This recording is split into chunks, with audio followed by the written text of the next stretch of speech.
sa ginagawa kami. Ipinagdiriwang ko ngayon ang pakisahan ng sandaling, ang pakisahan na lalapit sa aking mga puso, sapagkat ang pakisahan ko ay pakisahan ng kapahan. At ulit ang masasabing isang kayamanan ng mga ibigko, yun ay marami tayong kapahan. Maraming mata sa paligid ng proseso ng Diyos, pero sa mismo proseso ng Diyos, maraming pananahan. Maraming sinisipol ang mga nilaitan dito sa ating parokya. Ang nagpapasalamat maraming dito sa SSL, ito na maraming estudyante, pero hindi na nagpapasalamat sa Diyos. Mas maraming kapupang nagagawa sa pag-isama, nagagakita, nagagakita, pero ngayon naman hindi sa naman ang magiging dito sa ating pagkakas maraming mga. Kaya dapat lang ang magiging malulong pag-isahan para sa kapapaan na unang bibigyan natin ng pagkakas ang sanggol na si Jesus, ang Papa na si Jesus, ang sanggol. Tatlong mahalagang aral na nasa tingin tungkol sa ating pag-isahan. Ang aral na magandang natin ikay sa Diyos na mapagkalit sa atin. Una, ang kapapang loob ni Jesus. Ikalawa, ang kanyang pag-ibig masunurin. Ikatlo, ang kanyang pag-ibig. Alam natin na itong si Jesus ay Diyos at mapapasa natin sa sulat sa pangko sa mga Pilipos na si Jesus magpapag Diyos, hindi na pinili ang magiging kamatay ng Diyos. Inulat niya ang lahat ng kakahinan ng Diyos at nagkakawang-tao at nagkakapapa hanggang maging tao sa Pilipos. Napakagandang halimbawa ay nakita niyo ng Jesus sa atin. Pagmamakapangyarihan, pagmamakaas, pagmamakalos, mas bibigyan ang magpapapapa at sa kanyang pagpapapapa, hinakita niya ang halimbawa ng pag-ibig. Kaya sinabi ko, kung ako ay nandito sa itaas, at mas pinipili ko na nandito sa itaas, para nakatigas naman ng Jesus niya. Kasi si Jesus na mataas sa bumaba, bakit ako nabababa na hindi mag-ibaas? Bakit ako nabababa na hindi na mag-ibaas? Makapangalingan, maraming progresya, habang si Jesus nasa kanya lahat niya, pero inuman niya ang lahat ng iyon. Ang pagpili na ang pagpapapa, ang pagkakulutan mo, ang katulutan mo sa lahat ng bagay, naging totoong tao, nagibala sa kasalanan. Bakit ginawa ito ni Jesus? Sa pagkakais niya na sa ating awang kalagayan, tayo ang kanyang makasama, maintindihan ang sitwasyon natin. At sa ganitong sitwasyon, at sa ganitong kalagayan, ang kailangan tayo itaas. Itas ang makapili ng Ama. Kaya hindi basta-basta yung pagpapagawa ng ginawa ni Jesus.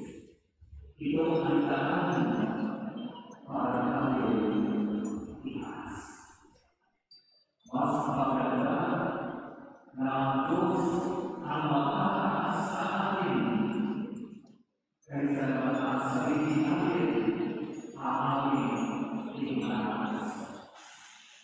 Di po ba may tawag tayo doon sa mga taong itinataas ang kanilang sarili? Alam mo yung taong yan, mayabang. Sa lahat ng kanyang mga nagagawa, sinasabi niya, ako may gawa nito. Kung hindi dahil sa akin, hindi mangyayari ito. Ang yabang. Nakakatakot. Sapagkat ano ang sabi ng ating Panginoon? Ang nagpapakataas, ibabagsak. Habang ang nagpapakababa, itataas. Ikalawa, si Jesus ay masunurin. At iyan yung narinig natin sa Ebanghelyo, di ba? Nung sila'y umuwi sa Nazareth, itong batang si Jesus ay naging masunurin at umunlad sa karunungan. Kaya hindi nakapagtataka kung bakit sa edad 30 nang simulan ni Jesus ang kanyang public ministry, malinaw sa kanya ang kanyang sasabihin, malinaw sa kanya ang kanyang gagawin. Ang lahat ng sinasabi ko, ang lahat ng ginagawa ko ay bilang pagsunod sa kalooban ng Ama. Isang masunuring anak itong si Jesus. At naging masunurin siya sa kalooban ng Ama hanggang sa krus. Na bagamat meron sana siyang ipinagdarasal sa Ama, Ama, alisin mo na lang sa akin itong kalis na ito ng paghihirap, parang hindi ko kaya. Mahirap, mabigat. Bagamat iyon sana yung ipinagdarasal ni Jesus doon sa halamanan ng Getsemani, di ba? Ano yung kanyang idinugtong? Pero hindi yung gusto ko, Ama, ang mangyari, kundi yung gusto mo. Itinuturo ni Jesus sa atin ang kung ano ang ibig sabihin ng maging masunurin sa kalooban ng Ama. At mahalaga ito.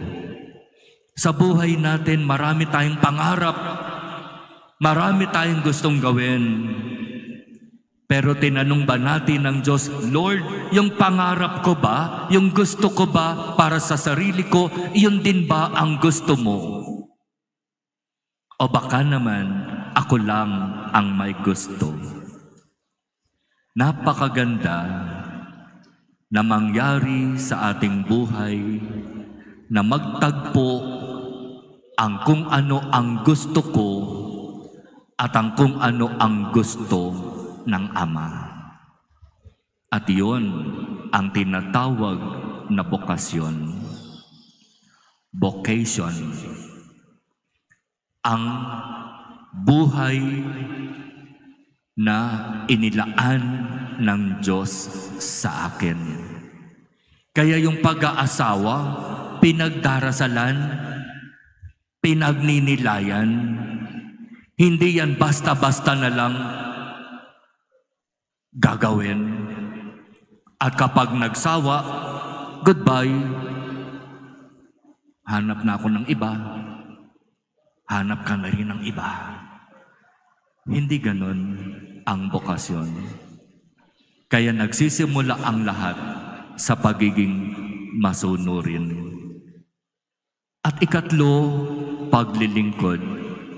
Naparito ako hindi upang paglingkuran, hindi upang iligay sa pedestal, hindi upang itaas at gawing hari at paglingkuran. Hindi ako naparito para sa ganyang mga bagay. Ang sabi ni Jesus, naparito ako upang maglingkod at ialay ang aking sariling buhay sa kaligtasan ng marami. Kay Jesus, makikita natin ang halimbawa ng isang pinuno na naglilingkod. Isang Diyos na nagpapakababa. Anak ng Diyos, naging masunurin sa Ama hanggang kamatayan. Kaya iyon mga kapatid ang tatlong mahahalagang katangian ng ating Panginoon na sana hilingin natin sa Diyos na makuha natin at matularan natin.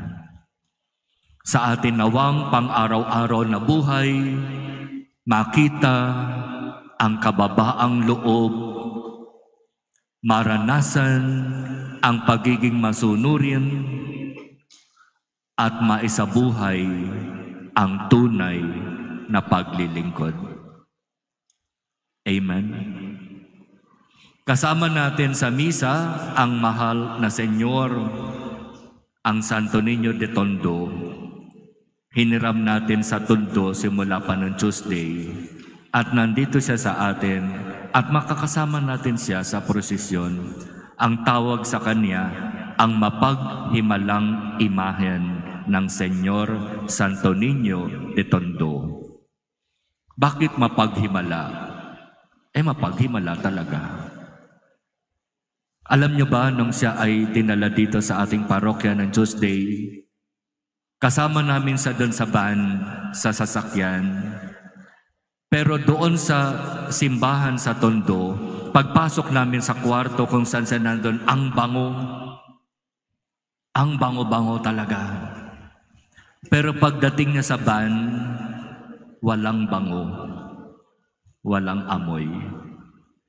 Pero pagpasok niya dyan sa pinto hanggang dito habang siya dinadala dyan, bumalik yung mabangong amoy. At naamoy iyon ng mga nasa paligid na nandyan nung siya ay ipinasok dito.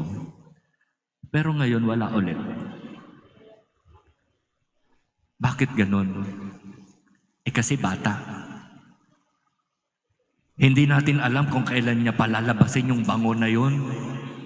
Basta't ang magandang paalaala, kasama natin siya, tularan natin siya. Kababaang loob, pagiging masunurin, tunay na paglilingkod. Amen.